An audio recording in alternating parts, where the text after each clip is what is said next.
All right. Welcome back from the coffee break. And nice to be back here in the same chair, but in the different position. And now I'm still Dr. Jurve, and I have a pleasure to introduce you to distinguished scholars.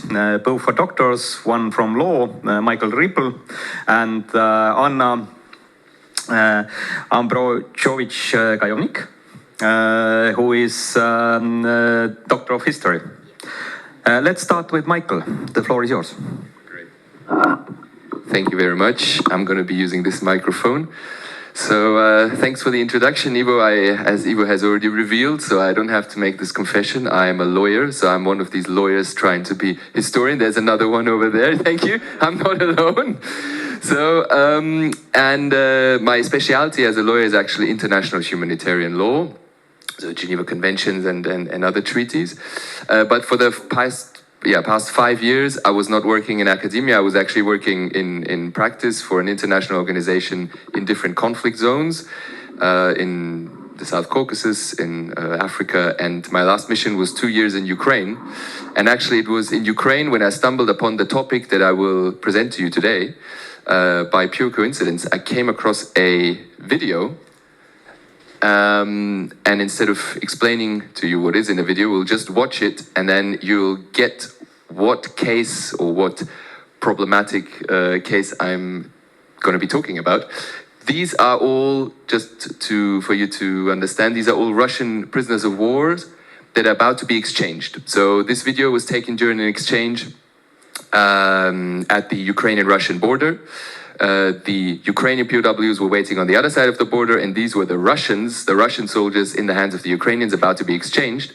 But before they're exchanged, a couple of minutes, a man enters their bus and asks a very important question. And that's what you're going to see now. There are subtitles for those who don't speak Russian. Парни, меня зовут Денис, я из Москвы, я русский, я до сих пор гражданин Российской Федерации.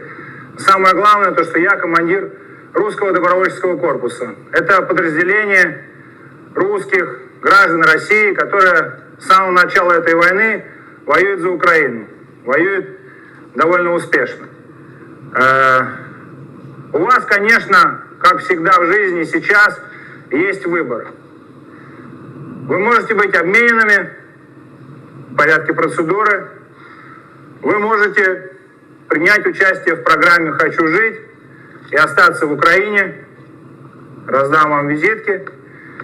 Есть третий вариант – продолжить воевать, но уже теперь на стороне добра, как я считаю, и справедливости. Воевать в русском добровольческом корпусе с другими гражданами России, но уже против путинской армии и Министерства обороны. Если среди вас есть желающие вступить в русский добровольческий корпус, сейчас последний шанс. Есть такие? Встань, пожалуйста. Представься, пожалуйста. Чуть погромче. Измайлов Исаак Сергеевич, 31-й, 10 года рождения, уроженец города Самара. Отказываюсь от обмена и возвращения в Российскую Федерацию. Отказываешься от обмена? Да. Где служил? Частная военная компания «Вагнер». Опа. Господин Пригожин, судьба снова связывает нас с вами таким затейливым образом, причудливым. Но раз человек сам изъявил желание, давайте против судьбы и волеизъявления добровольного не будем переть. Я уверен, это был достойный солдат в ваших рядах, теперь это будет достойный боец русского добровольческого корпуса.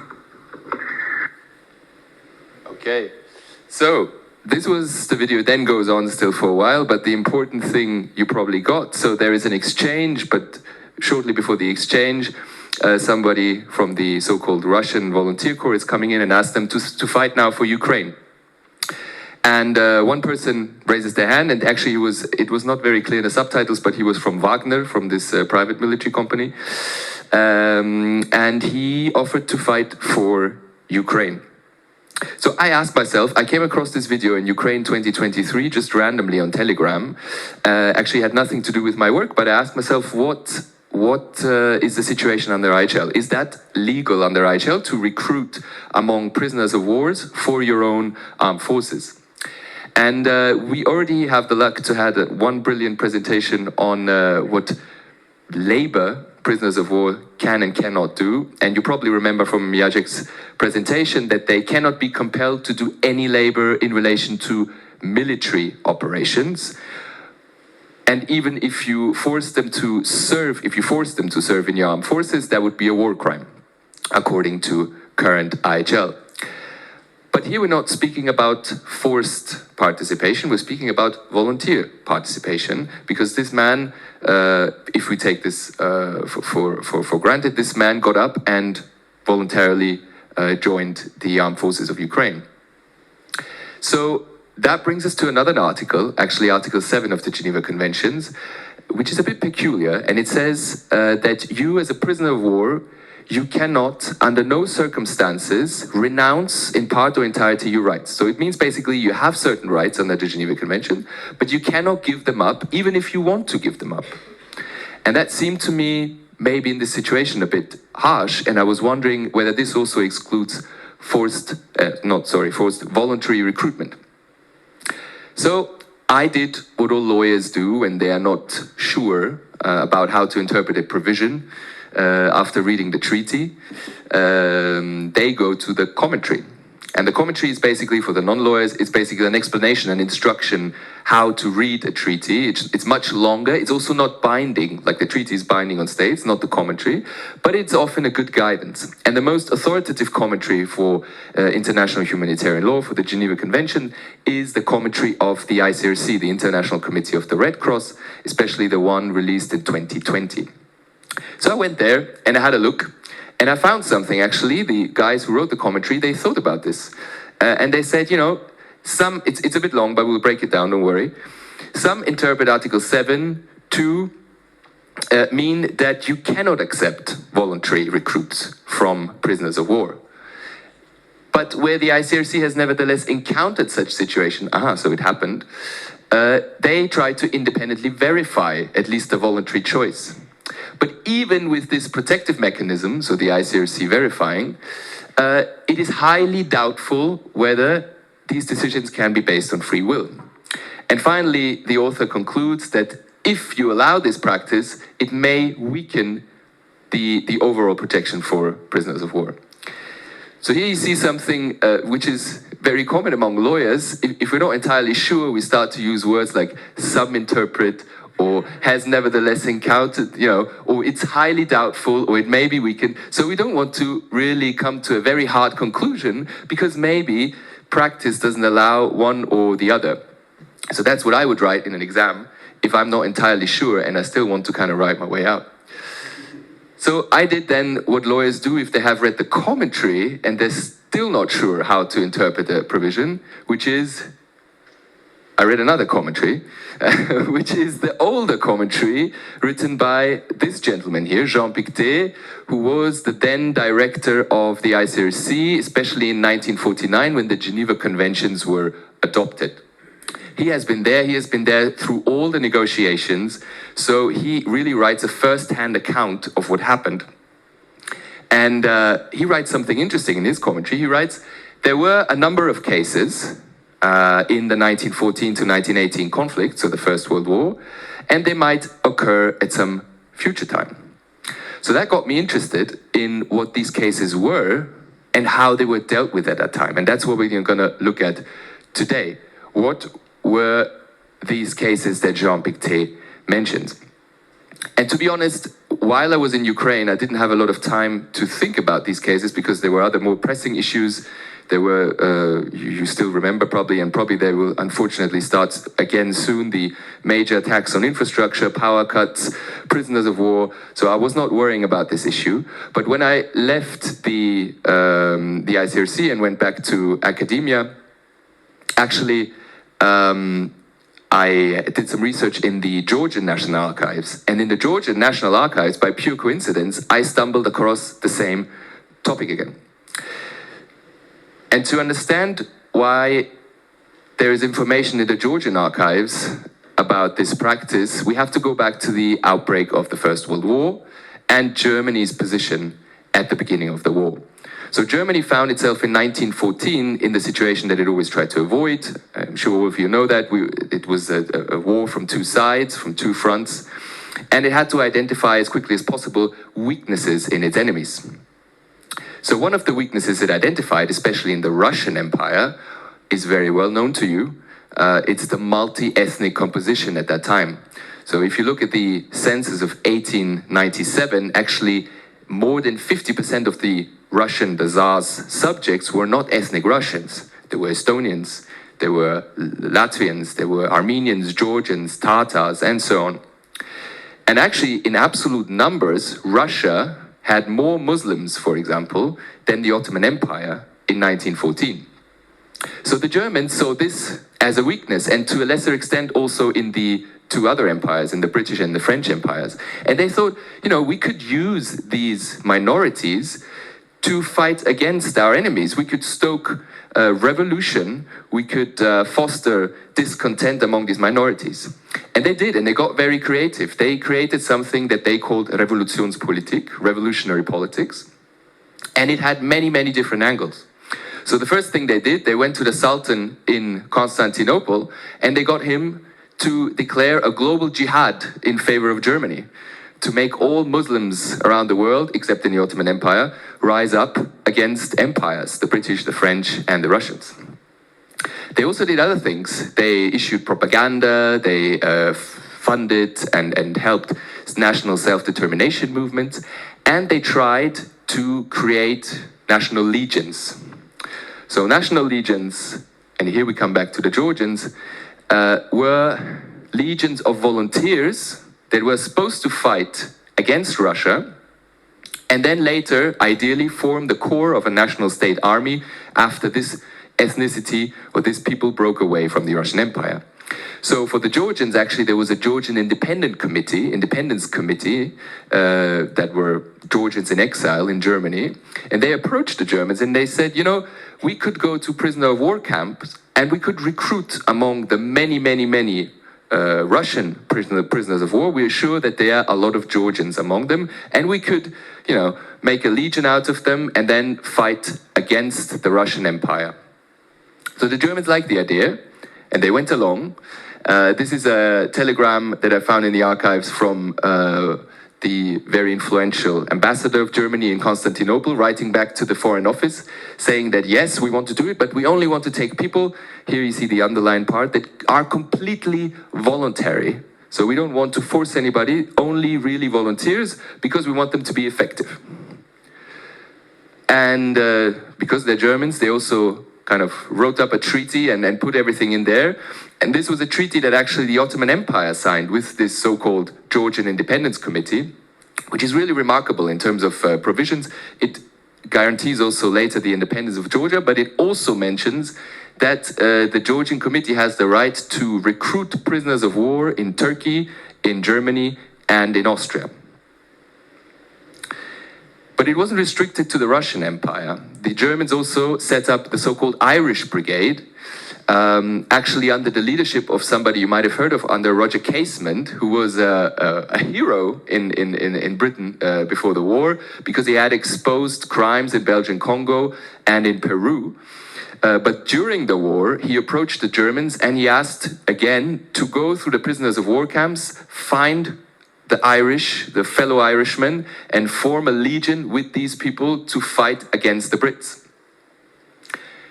And again, the Germans, legalistic, drew up a treaty with many provisions, and one of the provisions here is that it is distinctly understood and hereby formally declared by the parties that the Irish Brigade shall consist only of volunteers, and the second part says they shouldn't even receive any compensation from the Germans. So they will be fighting for free, basically, because they wanted to avoid the perception that they're kind of bought agents, mercenaries.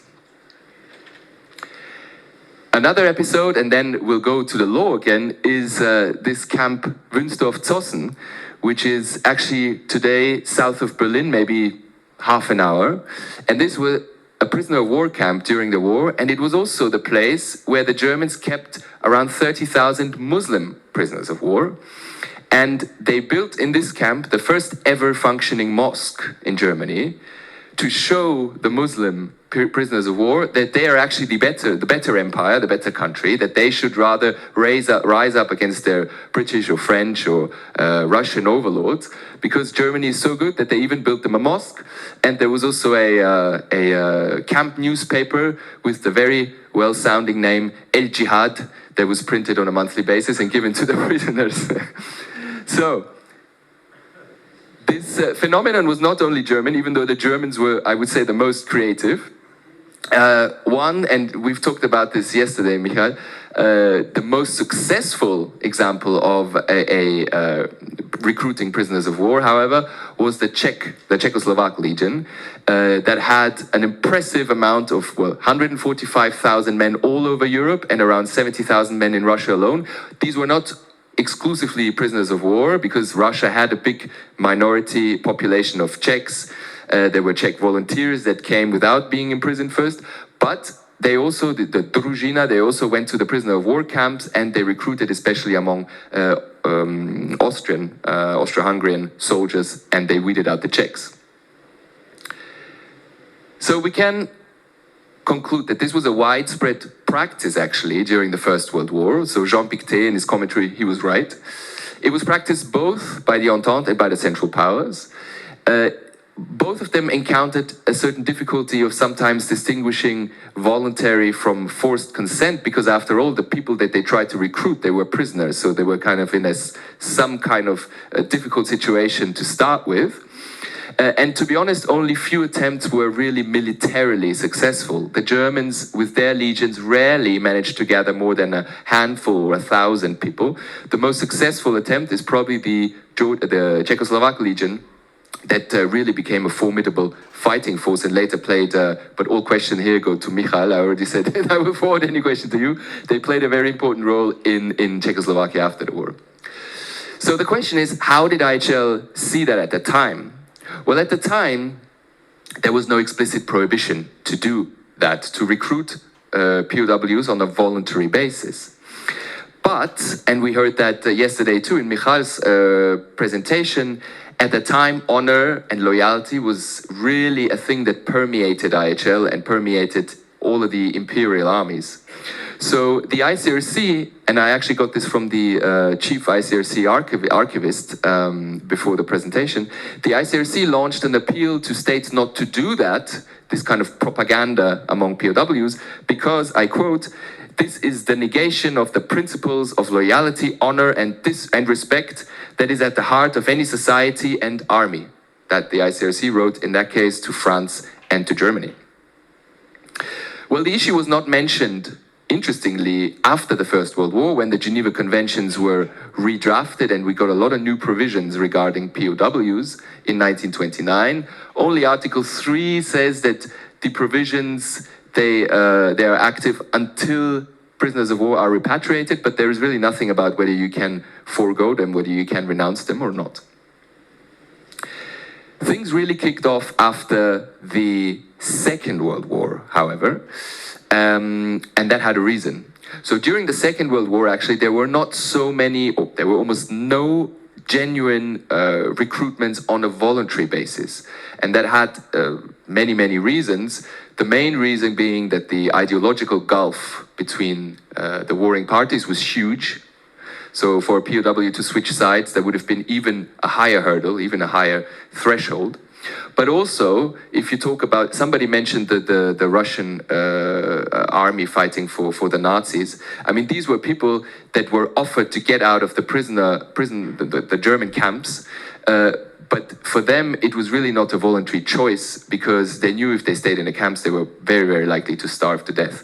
So one of the, at least in Germany, forgotten groups, victim groups of the Nazis are the 3 million Soviet prisoners of war that were deliberately starved and killed in the German camps. So obviously, if you had any chance, you got out.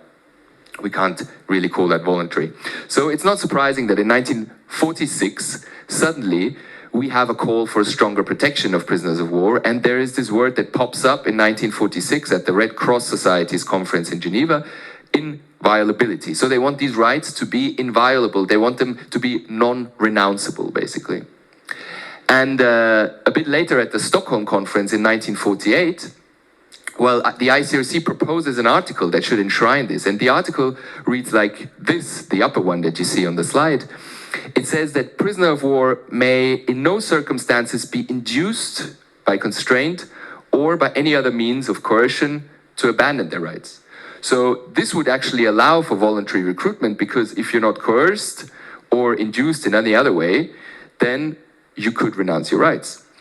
But without really any discussion, this formulation is changed into what we have today, that you cannot in no circumstance renounce your rights. And there's really not a lot of explanation. Even the archivist, the ICRC archivist I asked, didn't really know why that was done. We found more discussion when we go actually to the travaux préparatoires of the Geneva conference itself, where it's especially these three countries speaking up, and they have different arguments. So the UK actually was in favor of this more liberal, the upper provision, because they said, you know, after all, it seems strange that we don't allow POWs to make a free choice. Maybe for them in this position, in this situation, it's better to join up. So why should we prevent them? The Norwegians say, no, no, no, we don't want to allow this because we want the maximum protection, and maximum protection means nobody gets to make a choice, everyone has the rights until the very end. And the Soviet Union is very much against the first provision and very much for this second strict provision, because they are scarred by what happened during World War II. They have lost 3 million men in German prisoner of war camps, so they really don't want to take any risks. So finally, the strict version is adopted, and this brings me back to the question, and with that I'll be finishing, so I'm already a bit over time. With the question, so is it legal today to recruit prisoners of war on a voluntary basis or not? And we as lawyers, we generally have kind of different methods of interpreting a provision, and the most important one maybe is the wording. And according to the wording of Article 7, it says no circumstances in part or entirety you're not allowed. So that's quite clear. So I would say no. Then we have the telos, which is the kind of aim of the norm. And here also I would say it's not allowed to recruit volunteers because the maximum protection was intended. And the states that didn't agree, they were a minority at the conference. So we lawyers, we can also use the historical background sometimes. That's the third method. But even if you use the historical background, you would find out that actually the states that didn't want this provision, they were a minority. So the only reason, and we had a similar discussion maybe before with your presentation about non-refoulement, the only reason to change this conclusion would be maybe with a sort of zeitgeist argument that you say, now we're in a world where in any case we put more emphasis on an individual's consent, be it in medical, be it in data protection, be it in other fields. But I'm not sure, and maybe we can discuss this, if that is enough to change this very clear provision. I do have a couple of harsh cases, but I'll save them maybe for the discussion, where I would say, in this case, we could find an exception. But let's keep that for the discussion. Thank you very much for the attention, and I don't want to take too much time from Anna. Thank you. Very interesting indeed. And now, Anna, please, floor is yours. Ladies and gentlemen, it's an honor